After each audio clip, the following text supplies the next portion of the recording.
Good afternoon. My name is Isabel Rohr, and I'm the manager of the JDC Archives Academic Programs and Outreach.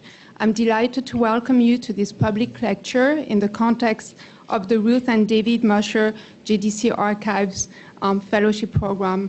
I would like to extend a particular welcome to those of you who were refugees in Shanghai during the war. So if you want to raise your hand so we can get an idea of how many are there? Are non-refugees allowed? Yeah, so we're delighted that you were able to join us today. It's really, it's very special to us. The JDC Archives houses the records of JDC since its creation 105 years ago, and as such, it is one of the most important repositories in the world for the study of modern Jewish history. Visiting scholars from around the world, as well as publishers, journalists, family researchers, curators, filmmakers, and others, utilize our unique offerings for their research. And I invite you to visit our wonderful website, www.archives.jdc.org, and to see our online exhibits, our photo collections, and our names index.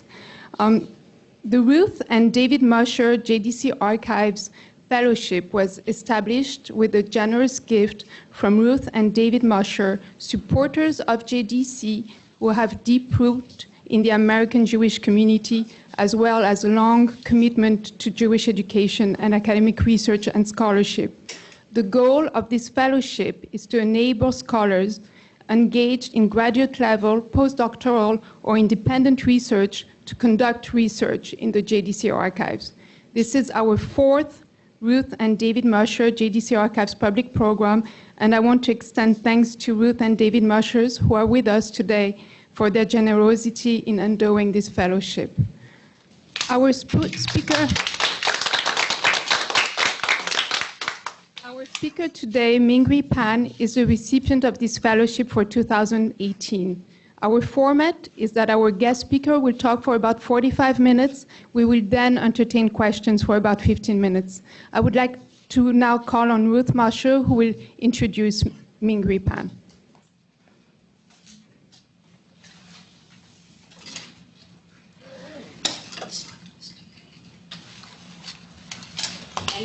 Thank you and welcome. Ming Pan is a PhD candidate in the Religion Department of Concordia University in Montreal, Canada, where she also received an MA in Judaic Studies in 2011. Ming comes from Harbin, China, and did her undergraduate studies in Chinese language and literature locally at Heilongjiang University. Currently, she is writing her PhD dissertation on the early 20th century Harbin Jewish community. Ming Pan received the 2018 Ruth and David Musher JDC Archive Fellowship for her proposal to examine JDC's work in China during the two world wars. This afternoon, she will present on the topic, the miracle that Jews survived in China during World War II. As Ming Pan's master's and doctorate academic advisor, Professor Ira Robinson wrote in his letter of recommendation, Ming is poised to make an interesting and significant contribution to the study of Jews in East Asia and to the contours of modern Jewish history. David and I are proud that she is the 2018 recipient of the JDC Archives Fellowship and hope this experience will enhance her promising academic career. It is now my pleasure to invite Ming to the podium, and please, let's give her a very warm welcome.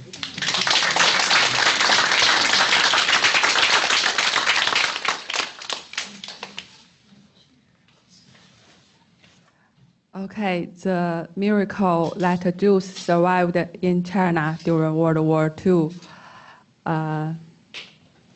First, my thanks to the JDC Archives and the fellowship donors, which support my research trip to New York City and this lecture.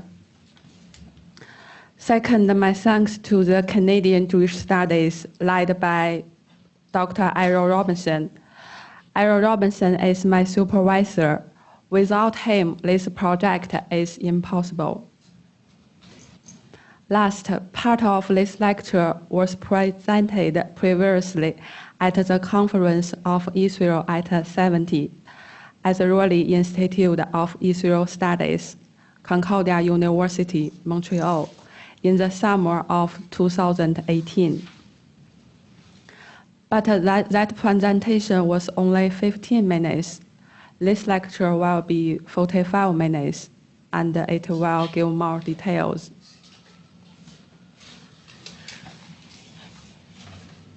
China's response to the Holocaust, non-abandonment. After the Cold War, postmodern scholars discovered that China was a forgotten ally to the United States, fighting against Japan in World War II. This lecture will demonstrate that China was also a forgotten rescuer of the Jews by tracing the process that Jews immigrated to Shanghai.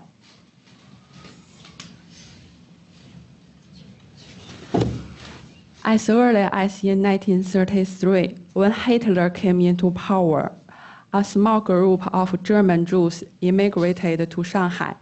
They were mainly Jewish professionals like doctors, dentists, and teachers, who suffered from the discriminatory Nuremberg laws, which made Jews second-class citizens, thrown out of civil service jobs, universities, and other areas of public life in Germany.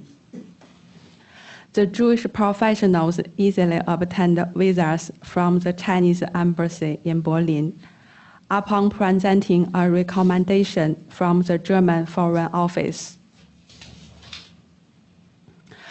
Refugee physicians were welcomed and well received in China. One observer regarded the arrival of these German Jewish doctors as a gift to China.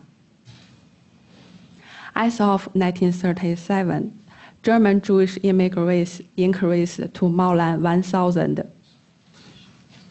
From Shanghai, some of these Jewish doctors and other professionals went to settle in the interior of China, like Tianjin, Qingdao, Hankou, and Guangzhou.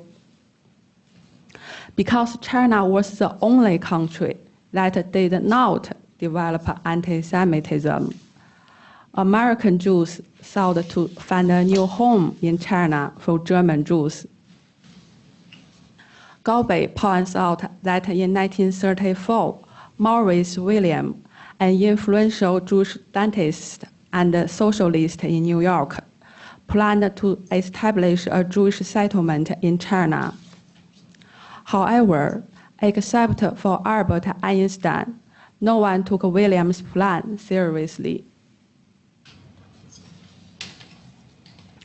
Maurice William, born in Ukraine, immigrated with his family to the United States at the age of 8. In 1907, he received his degree of Doctor of Dental Surgery. Later, together with several colleges, he established one of New York's first free dental clinics. It was believed that William's book, The Social Interpretation of History, inspired Sun Yat-sen, Sun Zhongshan, the first president of China, to find out the solution for Chinese people's livelihood. After Sun died, William kept a close tie with Sun's son, Sun Ke. In America, Albert Einstein wholeheartedly supported William's plan to settle Jews in China. Among the American Jewish leaders with whom William discussed his plan were U.S. Supreme Court Justice Louis Brandeis, James Shotwell, professor of history at Columbia University and the founder of the International Labour Organization, and the philosopher John Dewey.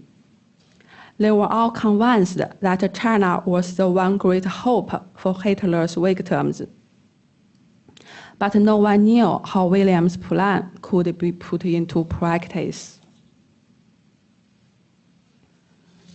William also presented his plan to the Chinese minister Shi Zhaoqi at Washington. Shi agreed with William's plan, but seemed not to take it very seriously. At that time, China was suffering from Japan's intensive aggression in Manchuria. China's trouble was no less than that of the Jews. In its initial stage, William's plan seemed all wishful thinking. But one thing was certain. Both sides that William had contacted, both the American Jewish leaders and the Chinese government, were aware of the possibility of settling Jews in China. In the letter to Einstein in February 1935, William wrote, "I trust someday in the near future, I may be privileged to discuss with you the details of our plan.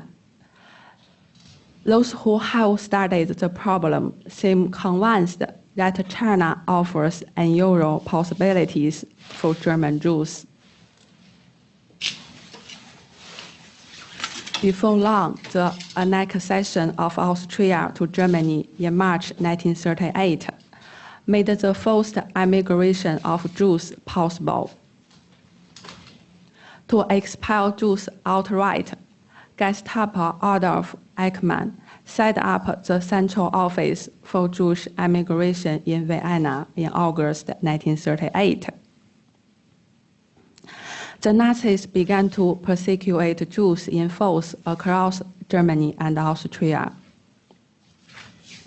During Kristallnacht, the night of Crystal, Nazi thugs ransacked Jewish-owned shops and set synagogues ablaze. Innocent Jews were arrested and sent to the camps. They would be released only if they emigrated immediately. The increasingly severe German anti-Semitic persecutions caused worldwide concern. In July 1938, American President Roosevelt called the Evian Conference, but it failed to solve the Jewish problems of immigration. The British had already closed the door of Palestine to the Jews in 1936. The wait for a visa to the United States was also years long. The Canadian government directly opposed Jewish immigration to Canada. From 1939 to 1945, Canada accepted only 500 Jews who escaped the Nazis and about 2,000 German Jewish internees from Britain.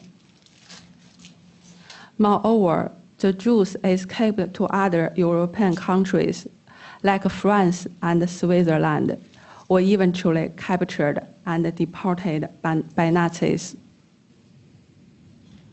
In such a situation, East Asian countries naturally emerged as optional destinations. The Jews, the Western nations, and the Asian countries themselves were all aware of the possibility to settle Jews in the East. As Shanghai was at war in 1937, most German Jews were reluctant to leave their homeland and exile themselves to wartime Shanghai. However, after the night of Crystal, when the Gestapo began to arrest Jews and send them to concentration camps, Shanghai suddenly became the sole Noah's Ark. The Chinese government was sympathetic to the Jews. They saw Jews as an oppressed nation like the Chinese themselves, both suffering from fascist aggressions. It was well known that Sun Yat-sen supported Zionism in his letter to Ezra in Shanghai in 1920.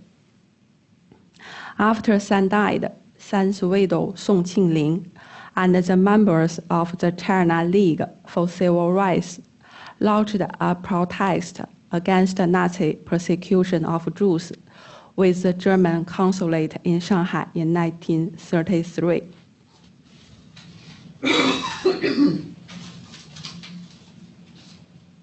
As the Jewish situation became worse in 1938, Kong Xiangxi, the Chinese finance minister, openly showed sympathy for the Jews, and he mentioned of settling Jewish refugees in China's northernmost island, Hainan. The Shanghai Jewish community kept a close relation with the Chinese government. In spring 1934, when Israel's messenger celebrated its 30th anniversary, Ezra received messages of greeting from Sun Ke, president of the Legislative Yuan, and C.T. Wang, former Chinese Minister of Foreign Affairs. More significantly, Shanghai Mayor Wu Tiecheng sent a message writing in Chinese about the revival of Judah. In June 1935, Finance Minister Kong Xiangxi represented the Chinese national government, decorated Sir Ali Kedari and Sir Victor Sassoon, two of Shanghai's foremost Jews, with the first-class gold medal. Kedari was decorated for promoting educational and medical work in China, and Sassoon for his gift to Dr. San's Memorial Hospital. The Jews in Shanghai established a strong tie with the Chinese authorities. Therefore, the Chinese government informed the Chinese consulates across Europe that they could issue visas to the Jewish refugees, whoever applied. Even though the Chinese authorities had not yet developed a coherent and official policy on Jewish refugees.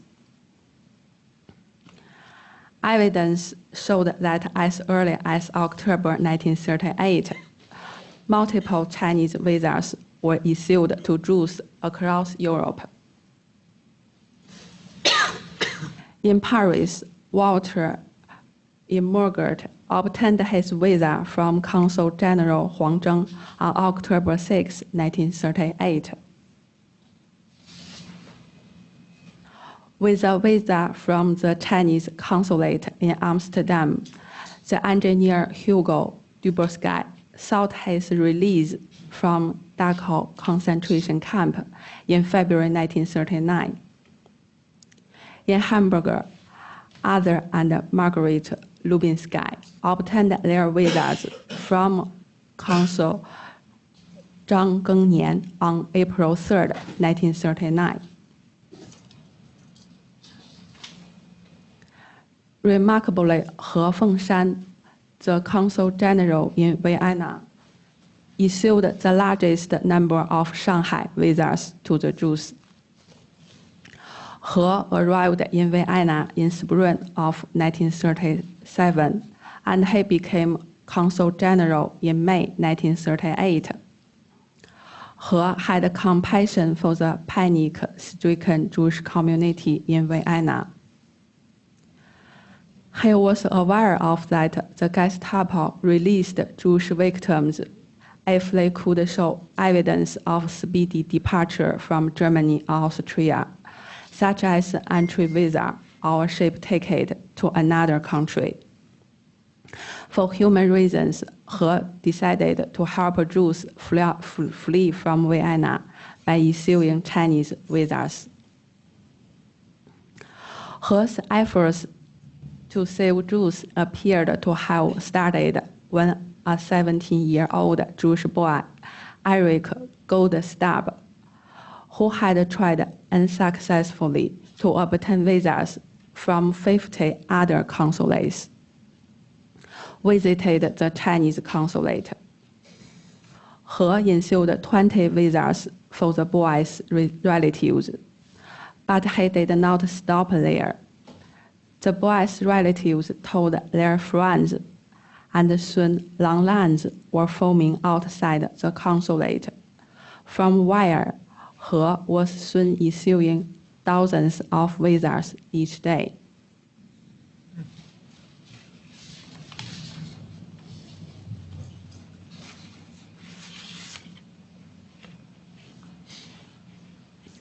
According to Mordecai Pardil, when a young Jew named Norbert Langenstein saw that thousands of Jews in Vienna tried desperately to bypass the long line waiting in front of the Chinese consulate, he got his visas by weight.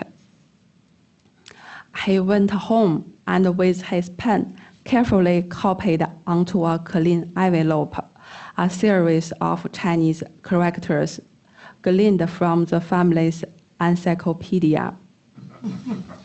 He returned and told the policeman on duty that he had a special delivery for the consul. The policeman immediately let him in.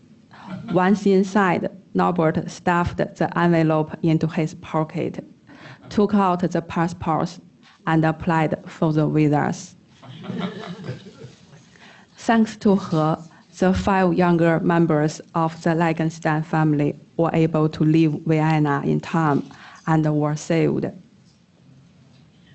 Langenstein's behavior may not be encouraged, but it at least illustrated the popularity of the Chinese consulate in Vienna. According to her memoir, one of her Jewish friends, Mr. Rosenberger, an executive of the Standard Oil Company in Vienna, wanted to move his entire family to the United States, but he could not get a visa in time. He decided to go to Shanghai first. Later, Rosenberger wrote a book thanking Shanghai's generosity. Rosenberger admired her for facing righteously in the face of a wrong. The number of the visas that He issued to Jews in Vienna reached as high as 400 to 500 per month.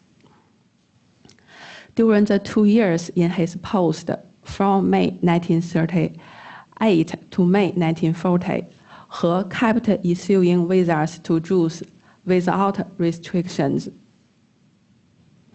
It was difficult to estimate the total number of visas that He issued to Jews, because not all Chinese visa receivers went to Shanghai. For example, with He's visas, the parents of Israel Singer, Secretary General of the World Jewish Congress, sailed to the United States through the French port of Marseille. Moreover, Risha Steinbrück, a Jewish activist working out of Switzerland, claimed that in 1939, at least 400 Jewish refugees used Chinese visas to make their way to Palestine via Switzerland. A JDC record of 1946 showed that about 4,000 Jewish refugees in Shanghai were from Austria. He was probably the diplomat who issued the largest number of visas to Jews. The Shanghai Times, February 5, 1939, clearly reported that China consulates in Europe are granting visas to all those applying with their passports for permission to come to Shanghai. The foreign concessions in China, including the Shanghai International Settlement, were under Chinese sovereignty.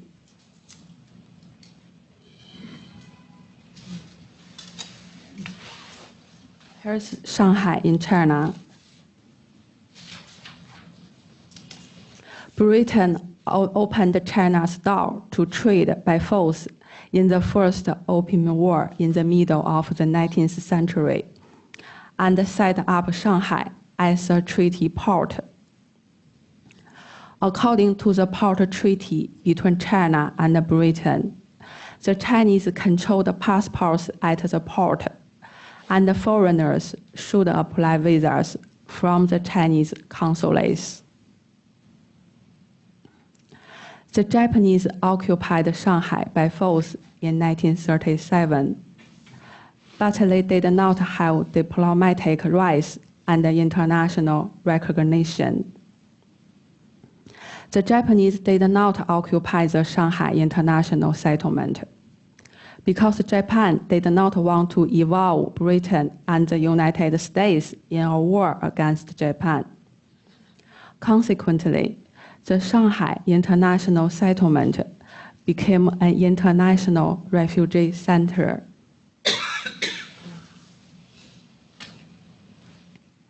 On January 9, 1939, Dr. Kurt Marx, Secretary of the Relief Society for German and Austrian Jews, reported the information on Jewish refugees to the American Consul General in Shanghai, C.E. Gauss.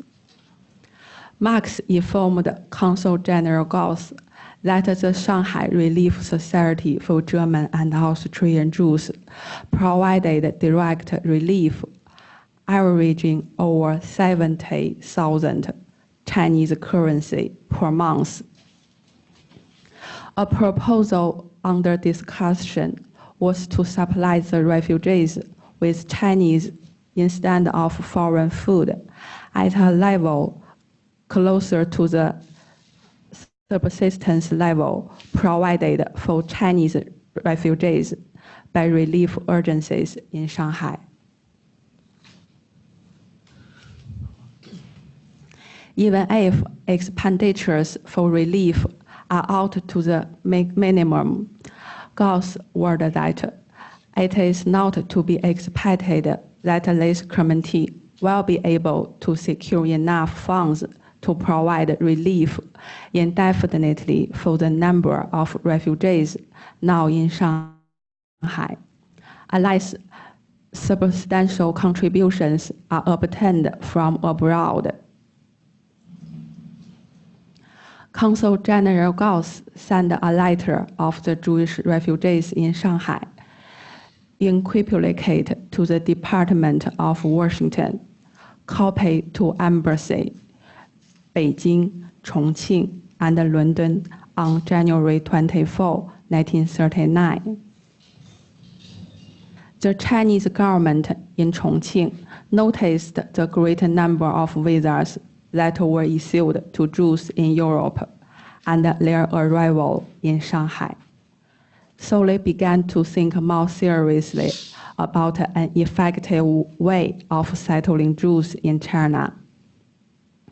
At the moment, the Chinese government had already re-established itself at Chongqing in southwest China.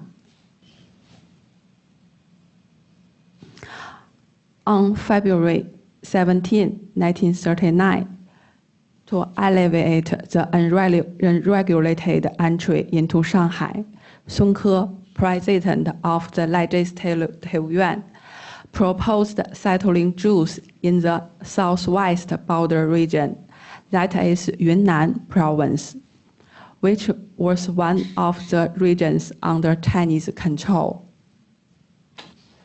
Sun Ke's perception of the Jews was based on China's coherent ethnic policy, of alliance with world-oppressed small and weak nations to counter imperialism.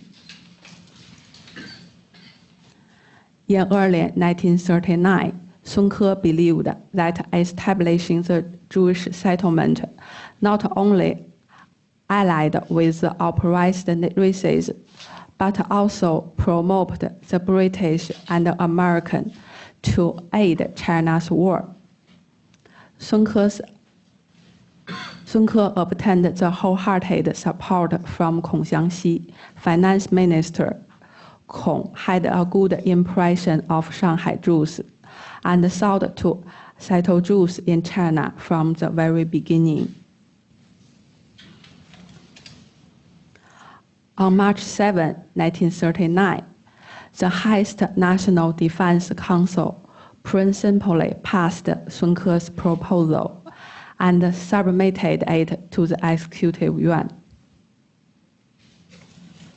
The Chinese ministers of Interior, Foreign Affairs, Military, Treasury, and Transportation discussed the plan, and they formulated 3 main rules to aid Jewish refugees on April 22. First, assistance of entry.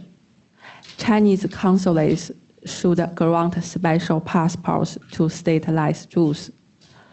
The Jews who enjoy this privilege should hand in an application claiming that they will abide by Chinese law and they will not spread any political propaganda.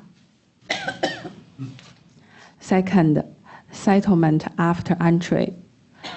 Stateless Jews should temporarily settle in trading posts instead of hinterland.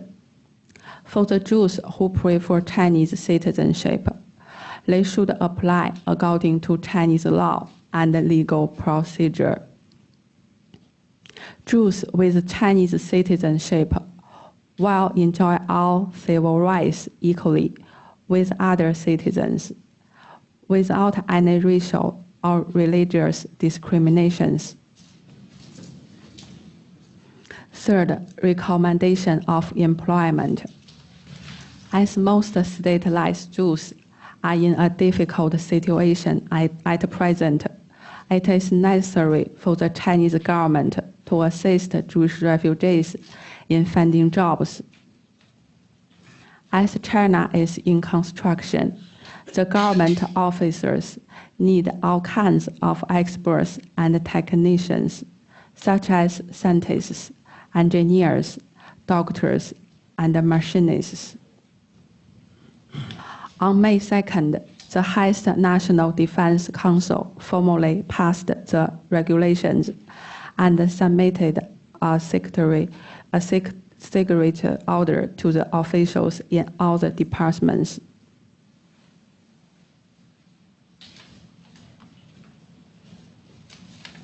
When the news that China was willing to receive Jewish refugees was publicized and reached the United States in early 1939, Maurice William, who first planned to settle Jews in China and had a private contact with Sun Ke, immediately met with Hu Shi, the Chinese ambassador to the United States.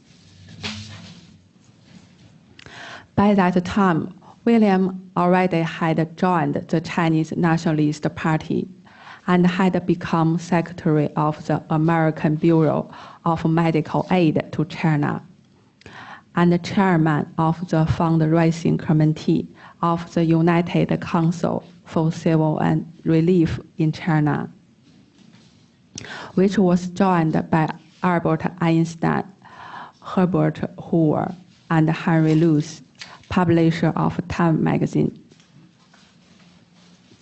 To support the Sun Ke plan, William pointed out that Chinese and Jews were both victims of aggressive wars and should cooperate and provide one another with aid. In William's will, not only the German Jews would find refuge in China, but in return, China would also benefit from the Jewish technical and commercial services in solving China's problems of reconstruction. Gao Bei further indicates that in order to make the Chinese government officials consider his proposal more seriously, William also wrote to Kong Xiangxi, Wang Zhengting, the foreign minister, and Sun Ke separately in June and July 1939. William informed the Chinese leaders that as the chairman of the campaign committee of the United Council, he had successfully collected $15,000 for the project. Moreover, William proposed the plan of settling Jewish refugees in China to the U.S. Department of State. Robert Pyle of the State Department's Division of European Affairs met William in August.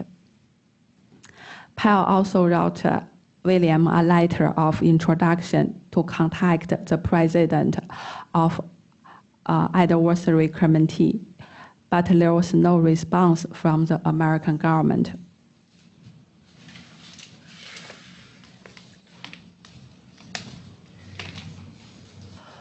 When William was bridging the gaps between the governments of China and the United States, Jakob Berglas, a German banker who took refuge in Shanghai, provided the implementing measures for settling 100,000 Jewish refugees in Kunming, capital of Yunnan province.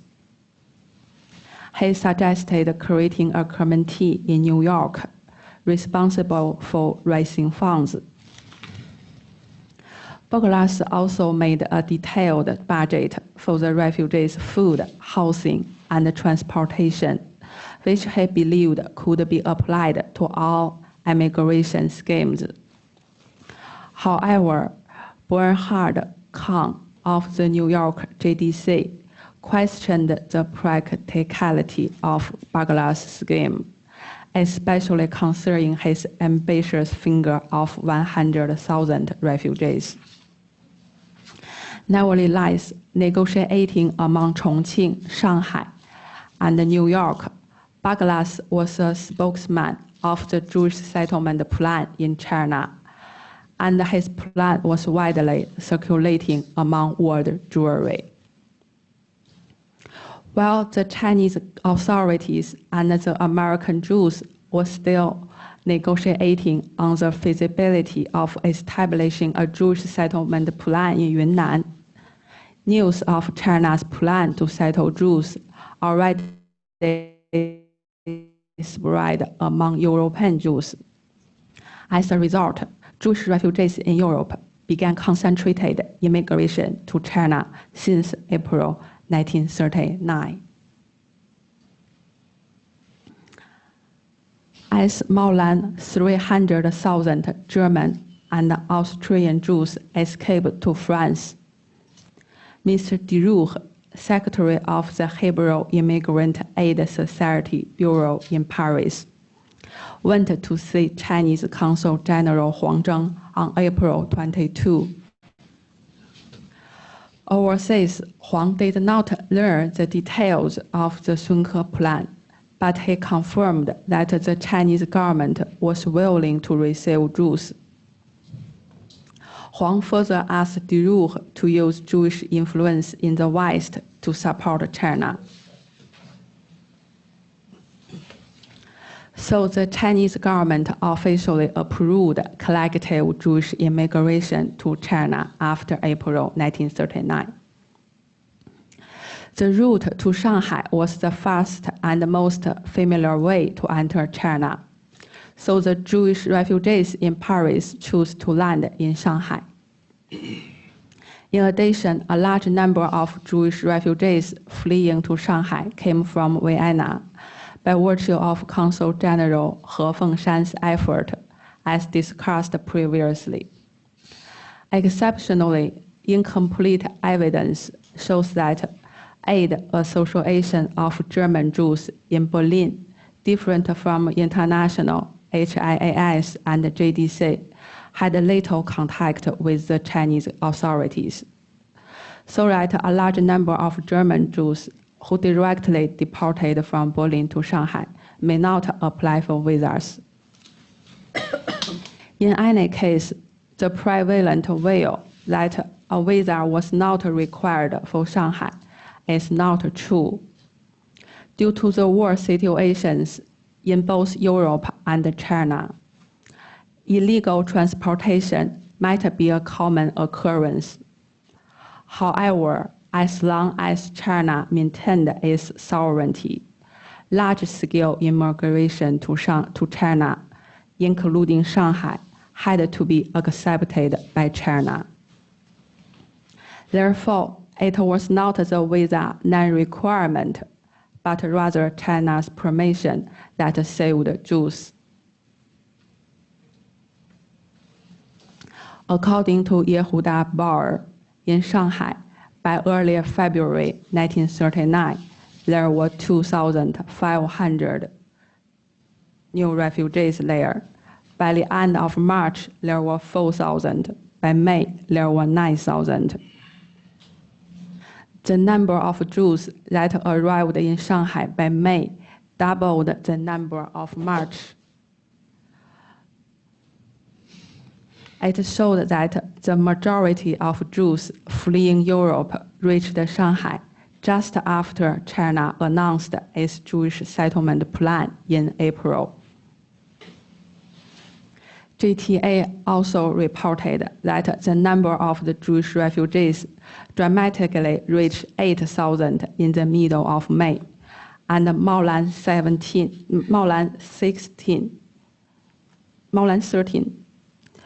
GTA also reported that the number of the Jewish refugees dramatically reached 8,000 in the middle of May, and more than 13 in July. By the middle of August, the Jewish refugees increased to 15,000. During this period, Jewish relief organizations successively set up in Shanghai. The International Committee set up by Sir Victor Sassoon in July 1938, and the Relief Committee for German Jews established in October. Before May 1939, JDC had sent $160,530 to Shanghai. The Jewish relief organizations in Shanghai knew little about the Chinese efforts to rescue the Jews in Europe. They believed Shanghai was a free port to land because the Chinese passport office ceased to exist after the Japanese aggression. When most of the refugees found shelter in Hongkou, part of the Shanghai International Settlement, occupied by the Japanese, because food and housing were cheaper there.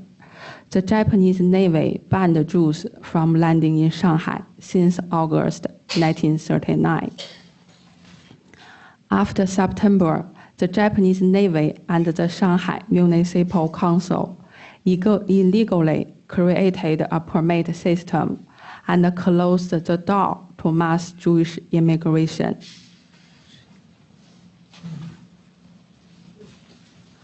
The Japanese intervention halted the massive Jewish immigration to China since late 1939. However, from the human point of view, the Chinese consulates kept issuing Jews visas to escape from Europe in a time when China's suffering was no less than that of the Jews. In October 1940, a letter to Lisbon and New York mentions clearly that the Chinese consul in Stockholm is granting visas without difficulties. Some Jews by Ireland did reach Kunming in Yunnan province, the proposed Jewish settlement in China.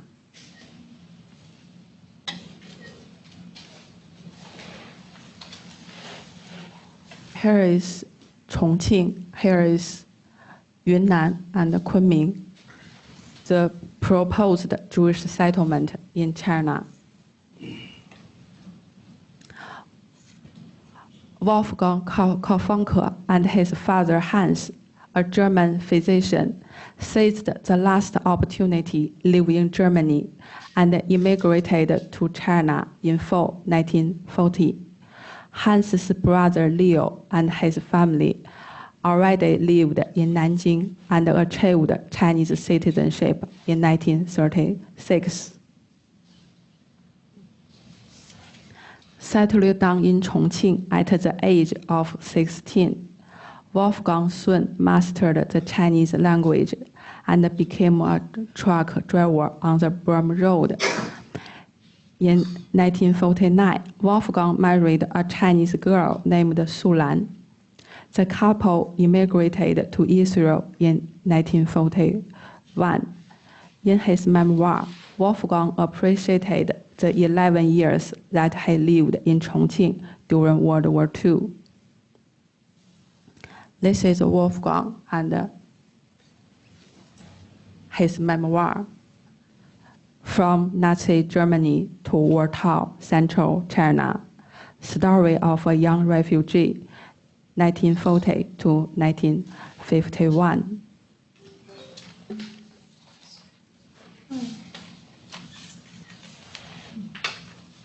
In conclusion, wartime Chinese and Jews knew that they were victims of militarism and fascism, so that they should unite with each other. Thus, the Chinese opened their door to Jewish refugees. By virtue of the Chinese government's admission of Jews and American Jews support, a total of about 17,000 German and Austrian Jewish refugees successfully reached and settled in Shanghai by the end of 1939. Still, Holocaust estimates that among the Jews who escaped from Europe, the Shanghai refugees made up about 1 of every 13 refugees during this panic emigration, and probably 1 in 10 of those who left in 1939.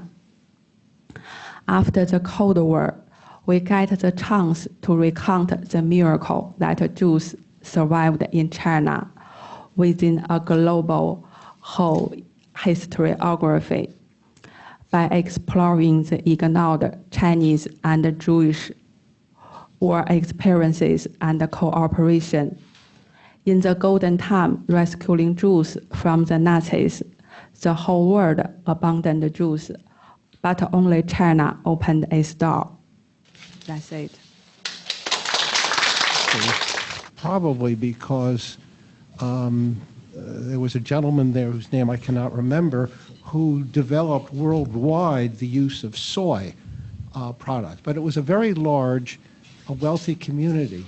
My question is, why did the Jews who came from Germany go to Shanghai rather than going to Harbin? And what was the relationship between the Harbin Jewish community and the newly arrived Jews from Germany? Realizing, of course, that you're dealing with Russian Jews, because those Jews had originally come from Russia, versus German Jews. Okay. There's no connection. That's a very good question. It is also a long story.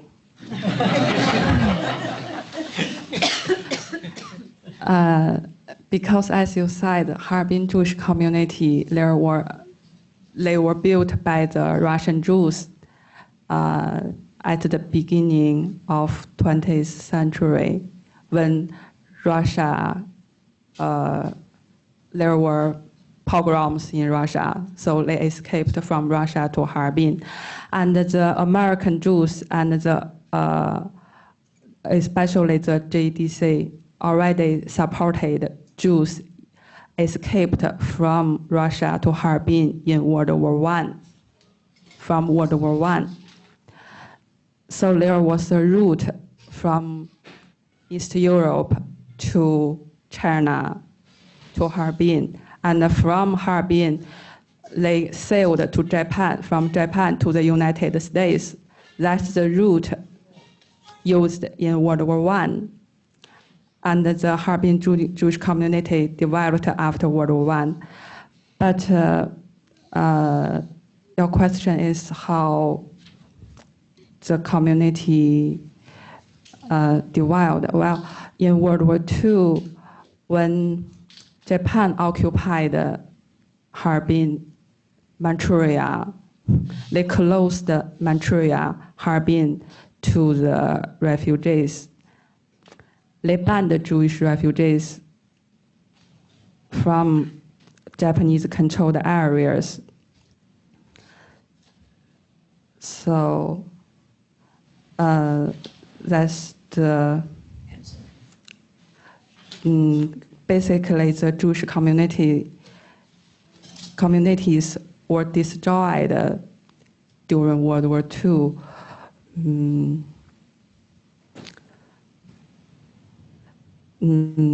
So in this lecture, we may focus on the Chinese policy to the Jews in World War II. And so part I'll answer your question. Okay. Your fine presentation focused on German and Austrian Jewish refugees, but my question goes to whether there were Chinese consul generals either before 1939, which would have been easier, in Poland and Lithuania, that were helping admit those Jews. Some of our own families came from there into China. It's a good question too, because in 1933, when the Germans expelled the Jews, the Chinese Consulate in Germany and Australia issued Jews visas. But only in 1939, when Germany occupied Poland, the Poland Jewish refugees began to immigrate to China. So before 1939, there was no need of visas in Poland. And after they used the visa, the route, there's two routes to go to China. One is from the sea. One is from the Siberia Trans-Siberia Railway, the land to China. So that route was used in World War I once again, but it was already occupied by the Japanese, and the Japanese closed Manchuria and that route to the Jews. But so that area, Manchuria, connected to the available Polish Jewish refugees to China, was controlled by the Japanese. But the Japanese barred Jews. However, they allowed the Jews to transfer from Japan to the United States. They gave transit visas to the United States, but they didn't allow Jews to stay in its controlled area, both Manchuria and Shanghai. Yes, I have two short questions. One is the 17,000 approximately, did they pay their own way, or I mean, where did the money come for the to transport them? Was it their own personal money, or did organizations help them? And the second question exactly was the route. If they could not go over land and they went by sea to Shanghai, where did they leave from in Europe? How did they do this? What was the route? Okay, first question. Of course, they were supported, and the American Jewish organizations well supported the Jewish refugees, especially JDC and HIAS. As I said, the JDC already organized the Jewish relief organizations in Shanghai, in Harbin, and so they also supported the Jewish refugees to escape from Europe, and then they arrived in Shanghai. The JDC also supported these refugees in Shanghai. So the first question. So. And the port of departure from Europe? Where did they leave from Europe? What ships? There are many ships. They usually take the Italian and the German, and there are also Japanese. They sailed to Shanghai. They did the business from the sea to Shanghai. Yeah. I thought it was an excellent talk. I just make two quick points. I have a question and a point. One should not have the impression that anyone was funding the travel for most of these people going to Shanghai. If you had money, you could buy a ticket. There were some subsidies, but there were small subsidies. The only problem I have is these wonderful Chinese consuls. They're giving out visas, which clearly made it possible for many people to leave Germany. They get out of camps, etc. When it came to getting into Shanghai, you made this point that Shanghai was under Chinese sovereignty. After 37 and 38, I think that's a question mark which is being debated. Because when Jews came in 39, you had to have $400, or you had to have an invitation from relatives in the place, etc. When that was negotiated by the Spielman Committee met with the English, with the French, and with the Japanese. The Chinese were totally out of it. They were off in Chongqing. Because the Japanese were in control of Shanghai. It's a good question too. Sovereignty is sovereignty. Shanghai was the part of Chinese land. It has international organization. So in Europe, Britain, Germany, and Europe everywhere, they recognized Shanghai.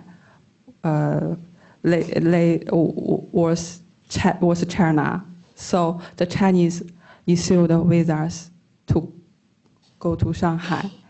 And the Shanghai International Settlement, once again, is part of the Greater Shanghai. It was established by Britain according to the treaty part. So Britain and the Americans, they were in charge of the Shanghai International Settlement. The Japanese, they did not occupy the Shanghai International Settlement because they did not want to involve Britain and the United States to war against Japan until the attack of the Pearl Harbor. Yes.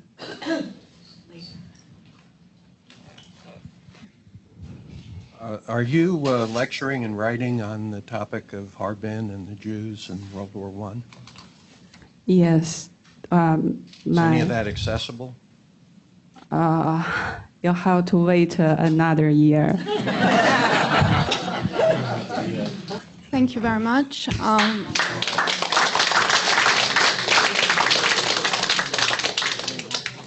have 2 upcoming public programs, one next week on the mass expulsion of Polish Jews from Germany in 1938, and one on the 29th about the Jewish leadership in Romania during the Holocaust. There's some information about it on the table on the back of the room, as well as some brochures and some sign-up sheet for our e-newsletter and for our upcoming programs. Thank you.